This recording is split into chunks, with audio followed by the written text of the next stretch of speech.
আজ আমি বানিয়ে নেব মেটে কচকচি ও চিকেনের একটু চিলি চিকেন। প্রথমে আমি একটু নুন দিয়ে দিলাম, এর মধ্যে একটু আদা রসুন বাটা পেস্ট দিয়ে দেব।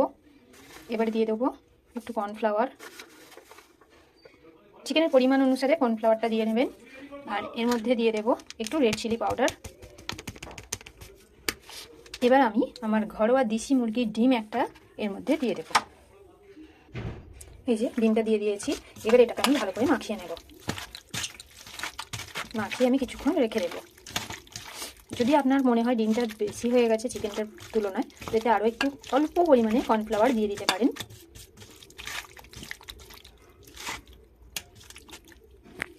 কড়াইতে সর্ষের তেল দিয়ে গরম করতে দিয়ে দিয়েছি। অন্যদিকে পেঁয়াজ, ক্যাপসিকাম, টমেটো আর কাঁচা লঙ্কা কেটে রেখেছি। আদা রসুনটা কাটছি।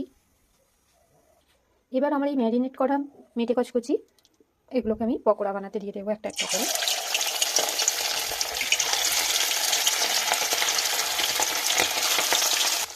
যতগুলো পকোড়া ধরবে ততগুলো পকোড়া আমি দিয়ে দিলাম এর মধ্যে। এবার এটাকে ভালো করে ফ্রাই করে নেব।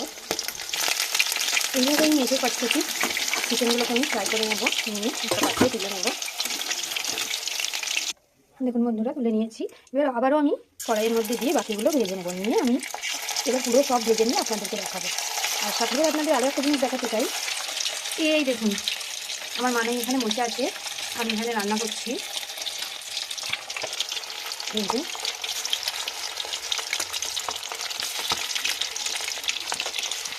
পকোড়াগুলো রেডি করে নিয়েছি। অন্যদিকে আমি পেঁয়াজ ও ক্যাপসিকামকে একসাথে ভাজতে দিয়ে দিয়েছি। প্রথমে ক্যাপসিকামটা দিয়েছিলাম, দিয়ে একটু ভাজা করে নিয়ে তারপর পেঁয়াজটা দিয়েছি, না হলে ক্যাপসিকামটা শক্ত রয়ে যাবে এগুলো। এবার আমি ওর মধ্যে রসুনটা দিয়ে দেব। সমস্ত রসুন কুচি দিয়ে দেব, টমেটো দিয়ে দেব, কাঁচা লঙ্কাগুলোও দিয়ে দেব।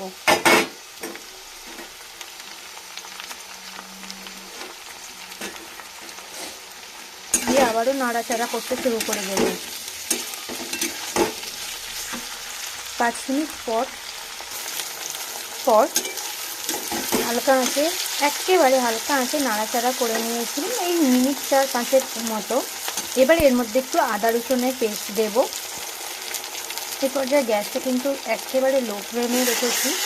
এবার আমি একটু আদা রসুনের পেস্ট দিলাম। এখানে কিন্তু আদা কুচি, রসুন কুচি দিতে পারেন। আমি অল্প করে রসুন কুচি দিয়েছিলাম, কিন্তু আমার মনে হলো আদা কুচি করে দিলে হয়তো গালে পড়বে, তাই পেস্ট করে দিয়েছি। 1 মিনিট মতো নাড়াচাড়া করে নেব। এরপর আমি এখানে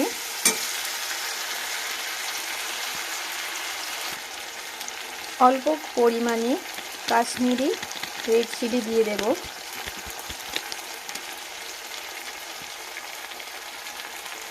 এবার অল্প পরিমাণ মতো সয়া সস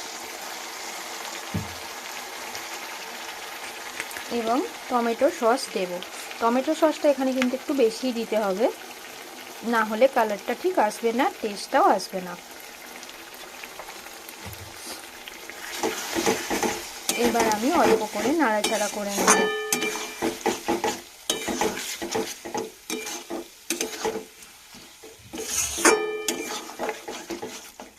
এই পর্যায়ে গ্যাসটা কিছুটা বাড়িয়ে দেব। দেখুন, দেখতে ঠিক এরকম আসছে, কিন্তু আমার ছেলে বলছে মাম্মি একটু কালারটার জন্য আরেকটু সস দিতে দাও, তো আরেকটু অল্প করে সস দেব।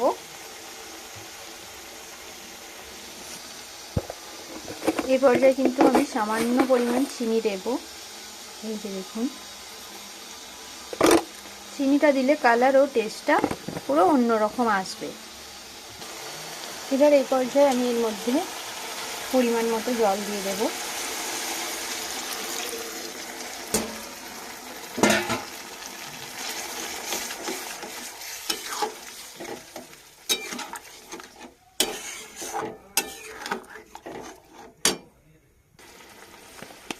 হালকা ফুট ধরে গেলে আরও 1 চামচ মতো কর্নফ্লাওয়ার দিয়ে দেবো এর মধ্যে,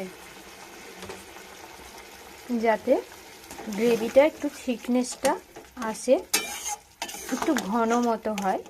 তার জন্য এটা আবারও ফুটতে দিয়ে দেব। ফুটে গেলে পকোড়াগুলো এর মধ্যে দিয়ে দেব। বন্ধুরা একটা জিনিস লক্ষ্য করেছেন, আমি কিন্তু একটুকু নুন দিইনি। এ পর্যায়ে এসে আমি এবার পরিমাণ মতো নুন দিয়ে দেব। আপনারা যেমন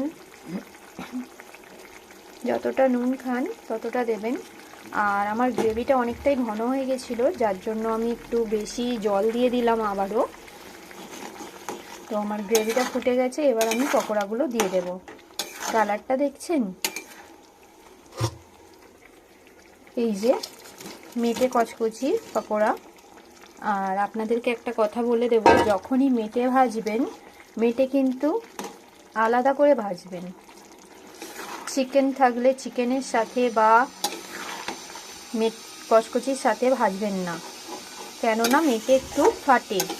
তো যখনই ভাজবেন হালকা করে আঁচের জাল দেবেন, দিয়ে পকোড়াগুলো মানে মেটের পকোড়াগুলো ভাজবেন।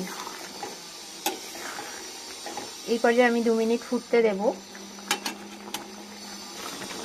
চলে আসলাম 2 মিনিট পর। আমার কিন্তু চিলি চিকেন রেডি হয়ে গেছে। চিলি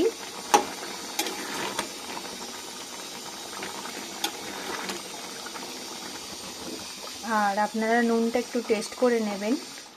আর আপনারা দেখতেই পাচ্ছেন মেটে কচকচি খুবই সুন্দর হয়েছে, কালারটা কিন্তু খুব সুন্দর এসেছে। এবার আপনারা এই পর্যায়ে এই জিনিসটাকে মানে মেটে কচকচির চিলি আপনারা রুটি দিয়ে ভাত দিয়ে খেতে পারেন।